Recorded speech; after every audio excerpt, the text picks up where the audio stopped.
Bon, alors on est dans un conflit qui est quand même haute tension. Comme on dit trivialement, on est monté dans les tours, on est quand même allé un petit peu loin. Comment on descend de cet arbre? Comment on sort d'un conflit installé, durable, et puis dur? Comment on fait? Ce qu'il faut savoir, c'est qu'une situation n'est pas née en un jour. Un problème ne naît pas en un jour.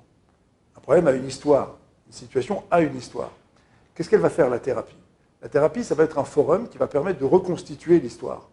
Donc on ne va pas y venir pour vider ses angoisses, vider sa nervosité et raconter tout le mal qu'on pense de l'autre. On va y venir parce qu'on veut s'engager dans un processus. D'où part ce processus et où est-ce qu'il doit arriver? Il part des prémices de cette histoire. Comment la violence s'est installée? Qu'est-ce qui s'est passé dans ce couple? Qu'est-ce qui s'est passé dans l'histoire de chacun? Et puis ensuite, après, on va dérouler cette histoire. Et en fait, au travers des questions, des réponses, des discussions, en fait, on va apprendre à parler de nos problèmes un petit peu différemment. Où est-ce qu'on va arriver? On va arriver à une situation, on va se rendre compte que, très souvent, quand il s'agit de violence, c'est notamment le cas, on porte des valises qui ne sont pas les nôtres. C'est-à-dire que très souvent, en fait, on ne fait que répéter des systèmes de comportement qu'on a vus autour de nous. Alors ça peut être dans les familles, ça peut être à l'école, ça peut être dans la vie sociale. Et on peut soi-même avoir été extraordinairement sensible et puis finalement avoir été victime des comportements des autres et avoir transformé la vision qu'on peut avoir du comportement des autres en violence. Et puis très souvent aussi, on va s'apercevoir que la violence, elle se nourrit de quelque chose. Alors on voit que le rapport entre le mari et la femme est violent. Il va falloir dans la thérapie aussi travailler sur cette violence. C'est-à-dire dans un premier temps, en fait, baisser le niveau de stress et d'angoisse. Se rendre compte qu'en fait, on peut parler des situations conflictuelles, par exemple, mais autrement qu'en se disputant, autrement qu'en se criant dessus. Bon, très bien, je vous vois déjà venir, vous allez me dire, très bien, c'est joli, c'est la théorie, c'est magnifique, vous êtes vraiment extraordinaire. Mais comment ça marche? Ça marche sur le long terme. Une thérapie, elle ne résout pas les problèmes en 3 séances. Parce que parfois, j'ai des gens qui viennent me dire, vous savez, je n'ai pas tellement envie de venir, mais quand je vous vois, j'ai envie de vous demander quelques conseils. Je pense que ça serait utile. Non, c'est vraiment pas comme ça que ça marche. Ça marche sur quelques mois, parce qu'il faut du temps. Il faut du temps pour venir se raconter. Il faut du temps pour absorber les choses. Il faut du temps aussi pour absorber les changements nécessaires. Et puis il faut aussi savoir autre chose. C'est que le nefesh, qu'on traduit en français par le psychisme, ce n'est pas un ordinateur. On ne peut pas le reprogrammer, contrairement à ce que pensent certains. Il faut du temps.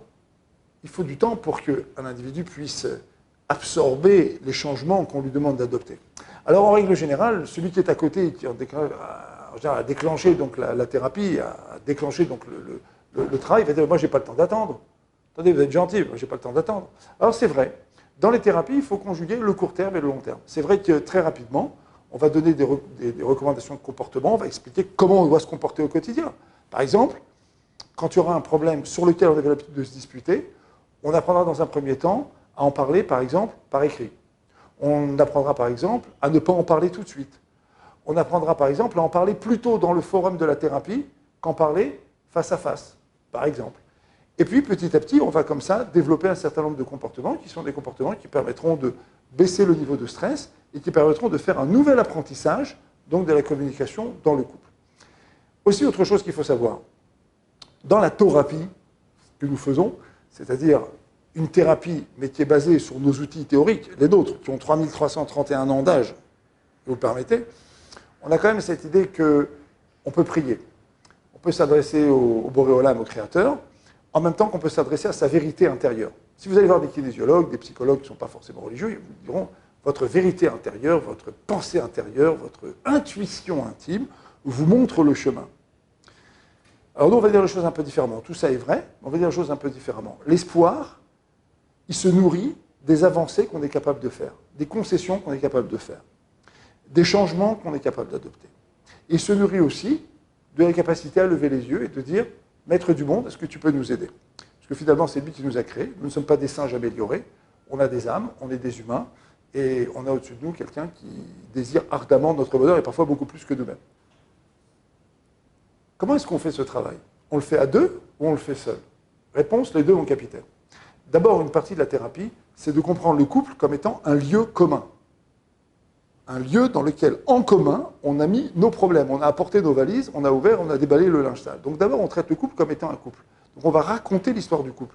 Mais il est tout à fait évident qu'il faut parfois, pas parfois, tout le temps, isoler, je reprécise, Mais il est tout à fait évident qu'il faut séparer le mari et la femme pour traiter leurs problématiques de manière très particulière. C'est-à-dire que chacun ici a eu une histoire très singulière et il faut comprendre la singularité de cette histoire. Donc, au départ, on est à deux, on se sépare, et puis ensuite, régulièrement, on va faire des séances ensemble dans lesquelles on va utiliser le travail qu'on aura fait séparément pour essayer de mettre en place un nouvel apprentissage et une nouvelle manière de communiquer.